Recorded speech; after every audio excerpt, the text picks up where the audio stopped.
Spielmannmessenzeit, Neuheitenzeit. Noch muss man vermutlich sagen. Aber solange dem noch so ist, gibt es natürlich auch hier die traditionelle Neuheiten-Nachlese rund um diesen Termin. Wir gehen einmal durch Pico, Märklin, Rocco und dann noch ein paar Zubehörhersteller, Fiesmann, Faller und noch sind mit dabei.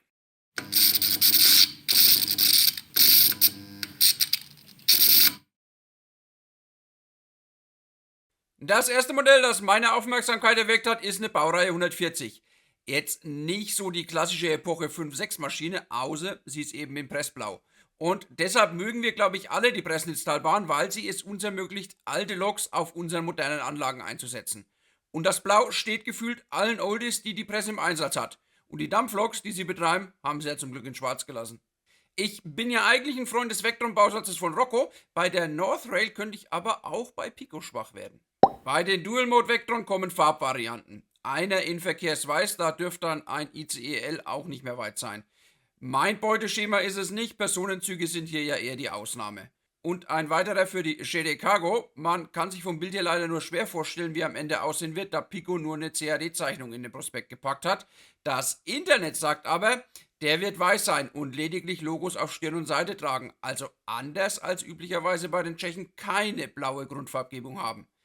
Finde ich auf der einen Seite langweilig, auf der anderen macht es ihn dann aber natürlich auch zum Exoten im Fuhrpark. Und ihr wisst ja, wie ich auf Exoten stehe. Die ist knuffig, oder? Ich mag ja so kleine Loks und ich mag die Farben der Cup Train. Die findet hier auf jeden Fall ein Zuhause. Die muss aber natürlich digitalisiert werden. Pico bietet hier tatsächlich nur eine reine analoge Version an. Aber die Lok kommt mit Plux 22 Schnittstelle, da ist ein Decoder schnell eingebaut. Oldtimer auf Schienen. Nicht nur die Pressnitztalbahn kann das, sondern auch Cargo Unit aus Polen. Und dieser bläulich schimmernde Lack der Maschinen fasziniert mich ja schon immer. Auch hier gibt es nur die analoge Version direkt ab Werk, allerdings ist anders als bei der V23 hier auch die Konstruktion eher ein Oldtimer mit der 8-poligen NEM 652 Schnittstelle und Kurzkupplungskulisse hat sie auch keine. Damit sinkt die Wahrscheinlichkeit massiv, dass ich hier zugreife. Von der ML4000 kommen erwartbar Formvarianten in der modifizierten Ausführung.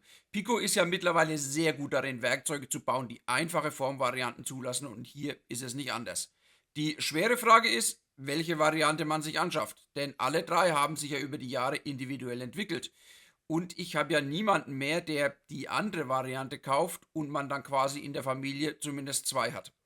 Das werden teure Jahre. Ich halte euch auf dem Laufenden. Oldtimer auf Schienen, schon wieder. Diesmal aber von der Deutschen Bahn in der Zweifarblackierung. Ähnlich wie die 155 219, die ich euch eigentlich im letzten Unboxing zeigen wollte, es dann aber vergessen habe, trifft hier eine historische auf eine moderne Farbvariante.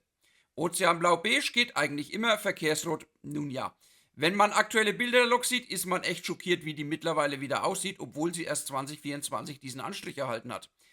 Ich finde auch den großen Railpool-Schriftzug auf der Verkehrsrotenseite eher nicht so schön und ich habe nicht verstanden, warum man da nicht jeweils hälftig lackiert hat, sondern in etwa ein Drittel OB und zwei Drittel Verkehrsrot. Wichtig für alle, die an der Lok Interesse haben, die gibt es nur bei sogenannten Shop-Systemhändlern, die ihre Pico-Modelle also vor Ort so präsentieren, wie es die Sonneberger als für am geilsten halten. Und damit sind wir im Wagenbereich, bleiben aber bei Shop-System. Dort erscheinen dieses Jahr 4 Kesselwagen des im Original über 20 Wagen starken Kerosin-Express, der ja so auch nicht mehr in echt unterwegs ist.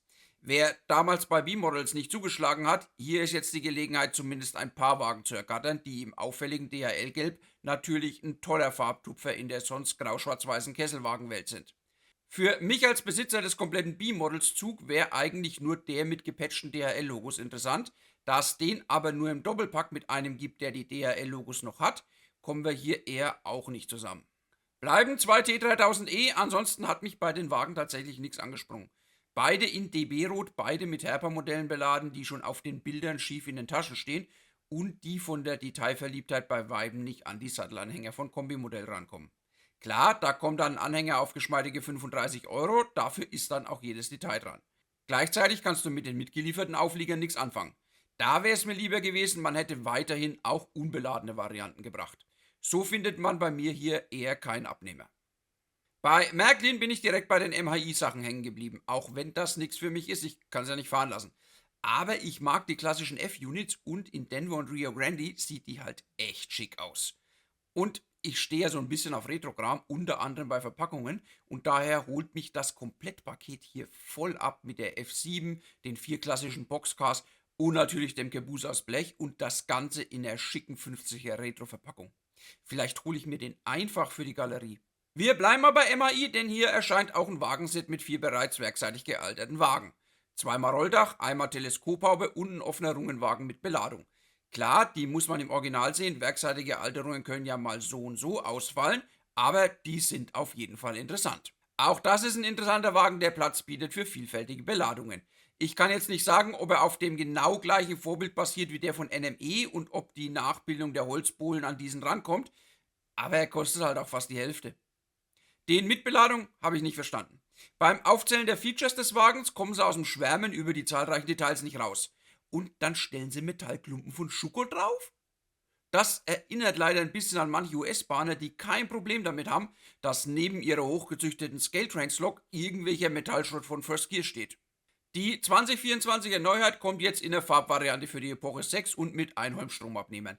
Ist jetzt in DB-Rot nicht so mein Beuteschema, ich finde aber, Märklin denkt ja immer in Zügen, das Wagenset, das sie dazu anbieten, spannend. 12 Selbstentladewagen und nochmal 6 bei Trix geben den ganz stattlichen Kohlezug und ich habe noch keinen einzigen Selbstentladewagen, weil ich dazu seit meiner Kindheit ein gespaltenes Verhältnis habe. Wir hatten die nämlich von Pico, also vom VEB Pico Sonneberg, und haben die, wie Kinder also sind, mit allem befüllt, was nicht bei 3 auf dem Baum war. Haben die Feder natürlich nicht so prall gefunden und sind über die Zeit ausgeleiert. Dadurch hielt dann zum einen das Ladegut nicht mehr im Wagen und beim Fahren haben die dann auch noch nervig geklappert. Aber vielleicht sollte ich selbst den Ladewagen einfach mal eine neue Chance geben. Auch bei Schiebewandwagen habe ich definitiv noch ein Defizit und die hier gefallen mir mit der Alterung schon ganz gut. Bisschen Graffiti fehlt vielleicht. Aber wenn die Grundalterung brauchbar ist, sind die auf jeden Fall drauf auf der Einkaufsliste. Leider nichts für Papason ist dann das nächste Modell, respektive Set. Man bekommt die 3 gealterten GRTX-Kesselwagen nämlich nur, wenn man sich auch die Class 66 in der langweiligen Euro Cargo Rail Lackierung dazu kauft. Und selbst wenn ich die Lok geil finden würde, das Set gibt's nicht im Tricksortiment. Schon wieder Selbstentladewagen, diesmal aber für Kies.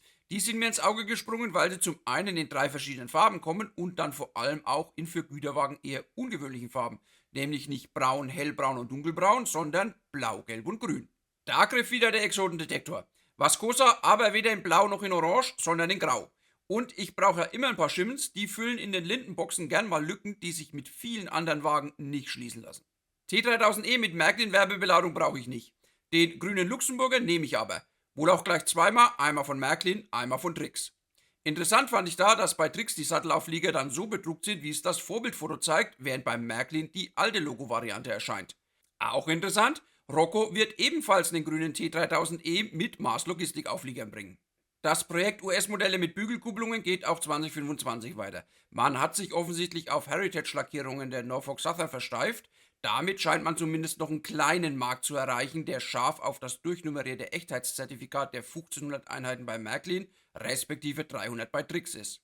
Den Rocco-Katalog empfinde ich ja immer als sehr anstrengend, weil er für mich gefühlt sehr unsortiert ist. Ich schaue den 10-mal durch und finde immer noch was ich vorher nicht gesehen habe.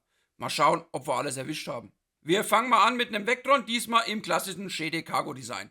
Den Vectron hat Rocco dieses Jahr in Details überarbeitet, um Änderungen beim Vorbild abzubilden. Betrifft unter anderem die Schienenräume. Hier wurde die Standardversion überarbeitet. Die für 230 km/h ausgelegten Vectron erhalten stattdessen den passenden Hochgeschwindigkeitsschienenräume und die für diese Variante auch üblichen Schürzen. Außerdem gab es Änderungen bei Sandkästen und Sandfallrohren und manche Vectron haben mittlerweile neue Griffstangen, was Rocco auch nachbildet, wenn es auf das Vorbild zutrifft. Spannend an dem Vectron ist aber primär eine Änderung bei der Soundversion. Das Original kommt mit einem Last-Mile-Modul, also einem Dieselmotor, mit dem man ein bisschen auf Rangiergleisen rumrutschen kann. Und das Modell in der Sound-Variante wird diesen Sound jetzt auch haben. Darüber hinaus den neuen Schienenräumer und ein neu gestaltetes Dach. Geht direkt weiter mit einem Vectron. Ich weiß, die Meinungen über das Design der Beacon Rail Leasing gehen auseinander. Ich mag es. Sehr aufgeräumt und gleichzeitig edel. Dieses Modell hat den neuen Schienenräumer, neue Drehgestellblenden und die neuen Griffstangen. Für Green Cargo kann ich mich ja immer faszinieren. Die RC4 ist genau genommen Herbstneuheit und daher nicht nur schon lieferbar, sondern vor allem auch schon bei mir, wie ihr im letzten Unboxing gesehen habt. Und damit sind wir bei den Güterwagen. Vascosa in Grau hatten wir ja vorhin schon mal. Hier sind es jetzt Kesselwagen, die in 2 unterschiedlichen Grautönen als Dreier-Set kommen. Auch die beiden Silowagen mit neuem Holz im Logo gefallen mir sehr gut. Das gleiche gilt für die beiden On-Rail-Kesselwagen, die vor allem durch ihre untypische Farbe für Kesselwagen für Farbtupfer sorgen werden. Farbtupfer bringt natürlich auch der schon angesprochene T3000E mit Mars-Logistikbeladung. Wobei hier natürlich wünschenswert wäre, wenn Rocco auch wirklich einen Megatrailer in die Tasche stellen würde und nicht ihren Standardauflieger mit der massiv kontuierten Schiebeplane. Und dann nochmal Selbstentladewagen. Ich habe bei Axel H. und MA73 ja gelernt, dass die nie Sorten reinlaufen. Hole ich mir also wirklich die 18 von Matrix, wären die hier für ein bisschen Durchmischung gut zu gebrauchen. Die auch noch, komm, weil's gerade so fluppt. Kommen wir in den Zubehörbereich und beginnen mit Fiesmann. Dort beginnt der Prospekt mit Car-Motion, das ist erwartbar der neues großes Ding geworden. Ich mag den Actros mit Kofferaufbau, der ist schön neutral, da kann man sich austoben. Und den Actros mit Absetzkipper, der natürlich aber nicht motorisch absetzbar ist. Darüber hinaus kommen diverse Rund- und Eckhauber und für diese gibt's ab sofort Soundmodule. Richtig gehört. In Zukunft machen nicht nur die Loks Krach, sondern auch die LKWs. Modelle, die eine vierpolige Erweiterungsbuchse haben, können nachgerüstet werden. Der Lautsprecher ist dabei im Tank versteckt und wird komplett getauscht. Das scheint mir sehr clever gelöst zu sein, auch wenn es erfordert, dass für jede Fahrgestellfarbe ein entsprechendes Modul angeboten werden muss. Wie der Sound sich dann anhört, kann man hoffentlich auf einer der nächsten Messen live erleben. Kein einziges neues Car-Motion-Modell basiert auf einem Fahrzeug aus dem AWM-Fundus. Schade. Aber ich habe keine Ahnung, wie lang der Entwicklungsprozess bei so einem Modell ist. Vielleicht war das auch zu erwarten. Leider gibt es auch sonst wenig aus eben diesem Fundus. Klar, ein kleiner Teil der Auflieger ist mittlerweile als Bausatz auf Scale-Trucks erhältlich, aber bei Pkw und Zugmaschinen ist das Ganze, sagen wir mal, zäh. Eine Handvoll Autos sind angekündigt und zwei Lastwagen. Zum einen ein MBT2 Vario mit Koffer und zum anderen ein DAF XF 106 SSC Gardinenplanensattelzug. Am Benz ist wenigstens der Stern geprägt, am DAF scheint aber noch nicht mal der Kühlergrillbedruck zu sein. Von in Speditionsfarben gehaltenen, komplett lackierten und bedruckten Modellen ganz zu schweigen. Hier hatte ich mir tatsächlich irgendwie mehr erhofft, vielleicht habe ich aber auch in die Ankündigung der einst zu viel rein interpretiert. Wenig Interpretationsspielraum bieten die Preise. 36 Euro für den unlackierten, unbedruckten DAF als Bausatz ist definitiv sportlich. Was gibt's sonst noch, außer einem offensichtlich anderen Wochentag, weil es gibt auch ein neues Hoodie. Bei Faller habe ich dieses Jahr sowas wie ein Hauptmodell vermisst. Nicht, dass ich es kaufen würde, ich habe weder Schloss Bra noch die Feldins-Brauerei, aber so wirkt der Neuheitenprospekt irgendwie unspektakulär. Faller bedient aber weiterhin konstant den Epoche 6 Markt, dieses Jahr beispielsweise mit einer Landmaschinenwerkstatt in den Farben der Firma Klaas und einem THW-Gebäude. Klar, die basieren beide auf den Grundelementen der Goldbeck-Halle, aber das ist halt der Trade-off bei Spritzguss mit seinen teuren Formkosten. Nicht verstanden habe ich, warum man bei der Landmaschinenwerkstatt große Teile der Fassade bedruckt, bei der Torbeschriftung dann aber doch wieder auf Aufkleber setzt. Auch eine E-Tankstelle kommt in 1:87 und da habe ich mich gefragt, gibt's sowas wirklich? Hat das jemand in freier Wildbahn schon mal gesehen? Also eine E-Lademöglichkeit, wo einfach nichts drumrum ist? Es setzt sich doch keiner eine halbe Stunde irgendwo in der Pampa in sein Auto, um eben dieses zu laden, wenn er genauso gut zur mittlerweile mit E-Säulen ausgerüsteten Tankstelle oder zum Baumarkt fahren und während er wartet gepflegt einen oder zwei White Chocolate Soy Mocha Decaf schlürfen könnte, oder? 3 neue Weberhäuser bereichern das Sortiment, 1 in H0, 2 in Spur N. Das war erwartbar, die Lizenz ist ja bezahlt. Ebenfalls in Spur N kommt die Klappbrücke, die es letztes Jahr schon in H0 gab, allerdings mit einem deutlich einfacher gehaltenen Brückenwärterhäuschen. Aber auch dieses Modell wird motorisiert sein und sich entsprechend heben und senken lassen. Und dann war es das auch gewesen bei Faller, wie gesagt, unspektakulär, aber in der Regel gibt es ja noch eine zweite Neuheitenrunde im Herbst. Und sonst noch? Ach ja, noch halt. Was mir hier sehr gut gefällt, dass endlich mal wieder Abwechslung in die Inneneinrichtungen der Gebäude kommt mit den neuen Themenwelten. Küche, Bad, Schlafzimmer, Kinderzimmer, Wohnzimmer, alles da. Auch schöne Zubehörsets erscheinen wieder, schaut einfach mal rein, ich habe hier jetzt mal nur 3 exemplarisch rausgepickt. Masterfiguren, werdet ihr damit warm? Ich habe die noch nicht in echt gesehen, aber was man aus Videos und PDFs so kennt, wirkt das doch alles sehr plastikhaft und auch irgendwie unscharf, wenn man sich zum Beispiel den Clown anschaut. Ich gebe vielleicht mal dem Baseball-Set eine Chance, mal sehen. Im Vergleich zu anderen Figuren kosten die ja quasi nichts. Der Grasmaster geht in die 4. Runde. Eine der Neuerungen, durchsichtige, wechselbare Behälter. Ich find's ja schon ein bisschen lustig, wie man im Neuheitenvideo etwas, das andere seit Jahrzehnten haben, feiert wie die größte Innovation nach geschnitten Brot. Die Wechselbehälter bieten darüber hinaus den Vorteil, dass man jetzt auch andere Größen anbieten kann. Etwa den XL und der ist wirklich groß. Oder auch andere Aufsätze wie etwa den Detailbeflocker. Wobei es ähnliche Konzepte ja beim Bifroc und bei WWS gibt. Außerdem hat der 4.0 jetzt den fest verbauten Akku und keine zu wechselnden Batterien mehr. Mit einer Laufzeit von 4 Stunden beim normalen und sogar 10 Stunden beim Profi hat der auch genug Power für ausgedehnte Begrasungssessions. Und nach 2 Stunden musst du eigentlich erstmal unter die Dusche, weil alles juckt. Ich werde mir keinen holen, ich bin bei elektrostatischen Begrasungsgeräten gut aufgestellt. Was ich mir aber holen werde, sind die Grasstempel. Die gab es vor kurzem schon beim Bundle mit dem Grasmaster 3.0 und mein erster Reflex war, gibt's die auch einzeln? Ja, gibt's jetzt.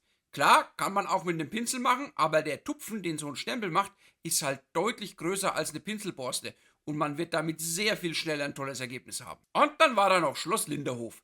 Noch feiert nächstes Jahr, also 2026, 115. Geburtstag und ich würde mal sagen, das ist das Geburtstagsmodell. Wird auch, Stand jetzt, erst gegen Ende des Jahres lieferbar sein. Das Modell besteht aus über 1000 Lasercut-Teilen und über 100 3D-Druckteilen, damit am Ende auch wirklich ein stimmiges Modell vom Schloss Linderhof entsteht. Außerdem gibt es noch einen achteiligen Figurensatz, unter anderem mit König Ludwig II. Und Sissi. Ich freue mich auf die ersten Videos derer, die das bauen werden. Ich selbst werde es nicht tun. Allein das Schloss hat eine immense Grundfläche und wenn du dann auch noch einen kleinen Park mit dazu baust, bist du schnell mal bei 1 Meter Länge und einem halben Meter Breite. Da fehlt mir tatsächlich dann auch der Platz. Für alle übrigens, die gern Termine vorblocken, die Party zum 115. steigt am 12. und 13. Juni 2026 in Wangen. Kommt aber natürlich auch nochmal im Telegram. Auhagen wird dieses Jahr Neuheiten erst zu den Messen in Dresden und Dortmund veröffentlichen. Und das werden wir in Zukunft noch viel öfter von noch viel mehr Herstellern sehen. Denn meine Prophezeiung aus dem Vorjahr tritt gerade ein. Die Spielwarenmesse verliert für die Modellbahnbranche immer mehr an Bedeutung. Wer sich selbst ein Bild davon machen will, wie nicht ein Laden der neue Standort ist und wie armselig das mittlerweile dort aussieht, Mika News hat einen Rundgang. Ansonsten ist niemand da von den üblichen Verdächtigen, die normalerweise von der Messe berichten. Hagen von Ortloff erwartbar nicht, da er erst seine Krebserkrankung auskurieren muss, aber auch Frank Buttig ist dieses Jahr nicht vor Ort, der Modellbahnshop Lippe ist erneut nicht zugegen. Eine Berichterstattung von der Messe mit Schwerpunkt Modellbau findet faktisch nicht mehr statt. Ich glaube, das war's. Also zumindest für meine Neuheiten-Nachlese in diesem Jahr, aber eben auch für die Spielwarenmesse in der Form, wie wir sie kannten.